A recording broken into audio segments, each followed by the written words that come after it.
Hi friends, welcome back to మా vlogs. నేనైతే బాగున్నా ఫ్రెండ్స్, మీరు బాగున్నారా?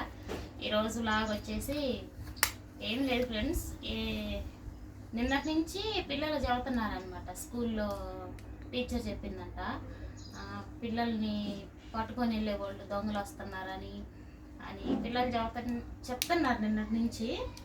జెస్సీ కూడా భయపడింది అనమాట, పిల్లలను పట్టుకెళ్తున్నారంట అది ఇదంటే. నేను ఏదో ధైర్యం చెప్పి పంపించా, మమ్మీ నువ్వు స్కూల్కి అడగకూడరా అని చెప్పి మరీ పోయింది. ఎప్పుడు టాయిలెట్కి నైట్ ఒక్కతే లేసేది, రాత్రి నన్ను లేసింది అనమాట. టాయిలెట్కి కూడా భయపడుతుంది. పిల్లలు కదా మామూలుగా భయపడుతుంటారేమోలే, పిల్లలు అన్నప్పుడు భయపడతారులే, పెద్దగా పట్టించుకోలే నేను. మా ఆయనకి చెప్పినా కూడా ఏడాడ ఉంటారులే, ఈ ఏరియాలో మేము ఉండే దగ్గర కూడా వచ్చారని తెలిసింది. ఇక్కడ ఎక్కడ ఉంటారులే, ఉంటే పట్టుకుంటారు తొందరని, వాళ్ళు ఒక దగ్గరే ఉంటారులే అని అన్నాడు మా ఆయన. మా వాళ్ళు ఫోన్లో కూడా పంపించారు పిల్లల్ని ఇట్లా కిడ్నాప్ చేసి పంపేసింది, ఫోన్లో చూసిన రెండో రోజే నిన్న పిల్లలు చెప్పారు. మళ్ళీ పెద్దగా పట్టించుకోలేదు ఫ్రెండ్స్. కానీ నేను ఈరోజు ఫోన్లో చూస్తుంటే దాన్ని ఏమంటారా, వాట్సాప్ ఫేస్బుక్లో చూస్తే ఎవరు చూసినా పిల్లల గురించే చెప్తున్నారనమాట. పిల్లలు కనిపించట్లేదు, కిడ్నాప్ చేశారని చాలా వీడియోల్లో చూసా ఫేస్బుక్లో. ఇంకా నిజంగానే తిరుగుతున్నారేమో క్లారిటీగా తిరుగుతున్నారు. నాకు ఈరోజు వీడియో చూసిన తర్వాత అర్థమైంది తిరుగుతున్నారు అని. ఎక్కడి నుంచో వచ్చారంట, 70 మంది వచ్చారంట. కొంతమందిని పట్టుకున్నారు, ఇంకా కొంతమంది ఉన్నారు.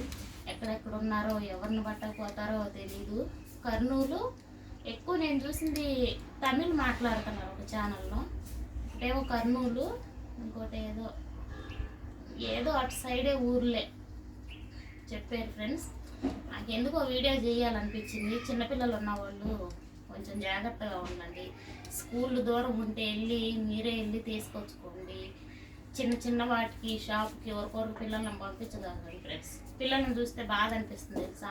నేను ఆ వీడియోలో చూస్తే కొంతమంది తల్లిదండ్రులు ఏడుస్తున్నారనమాట పిల్లల కోసం.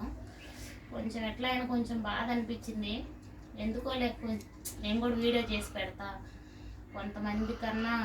కొంతమంది చూస్తారు కదా, జాగ్రత్త పడతారన్న ఉద్దేశంతో వీడియో అయితే తీస్తున్నా ఫ్రెండ్స్. ఇదే జెస్సీ భయపడుతుంది. నైటు వాళ్ళు చెప్పుడుకి నాకు కూడా భయం వేసింది టాయిలెట్కి లేవాలంటే. నేనే అనుకుంటే కార్తీక్ కూడా చదువుతాను, నాకు కూడా భయం వేసింది మమ్మీ అని. చీర కట్టుకొని తిరుగుతున్నారు వాళ్ళు. కార్తీక్ ఎవరో ఫోన్లో పంపించినప్పుడు ఒక అబ్బాయి అయితే, నువ్వు పంపించిన అబ్బాయి నువ్వు పొద్దున్న చూపించావు కదా, అదే అబ్బాయిని దాంట్లో చూస్తే నేను వేరే వాళ్ళు కూడా అదే సేమ్ అదే అబ్బాయిని చీర కట్టుకొని ఉన్నారు కదా, అదే అబ్బాయిని వాళ్ళు కూడా పెట్టారు. వీడు ఇంకా దొరకలేదనో ఏమో, వాడిని అయితే చూపిస్తున్నారు, కనిపిస్తే పట్టుకోండి అని. ఇది ఫ్రెండ్స్ ఈరోజు. చిన్నపిల్లలు ఉన్నవాళ్ళు కొంచెం జాగ్రత్తగా ఉండండి, ఎక్కడికంటే అక్కడికి పంపించొద్దు, జాగ్రత్తగా చూసుకోండి ఫ్రెండ్స్. పెద్ద పిల్లలు ఉన్న వాళ్ళమే భయపడుతున్నారు, ఇంకా చిన్నపిల్లలు ఉన్న వాళ్ళు ఇంకెంత భయపడతారు. పెద్దోళ్ళు అంటే కొంచెం, మా పిల్లలు అంతోళ్ళు అయితే తెలుసుకొని జాగ్రత్తగా ఉంటారు. చిన్న పిల్లలు ఉంటారు కదా, వాళ్ళకి తెలీదు. వాళ్ళు రమ్మని పిలవగానే లేదంటే చాక్లెట్లు ఇస్తామనో అదో ఇదని చెప్తే తెలియక వెళ్ళిపోతారు.